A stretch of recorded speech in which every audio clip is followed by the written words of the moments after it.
এখন হচ্ছে বেলদা দেখেন ফিরছি, আর হচ্ছে এত রোদ্দুর গাইস, তোমাদেরকে কি বলবো। দেখে নাও গাইস, বেলদা টোলটা দেখে নাও ওদিকে আছে, আর এই হচ্ছে রাস্তা। আর আমার গাড়ি হচ্ছে এইটা, আমি এখন যাব সেই ধুলাগড় গাইস, সেই ধুলাগড়।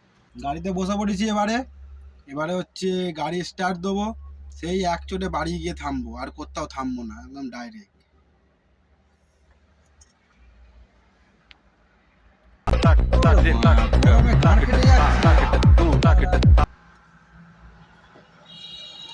চলো গাইস, যেতে যেতে তোমাদের সাথে কথা হচ্ছে, ঠিক আছে?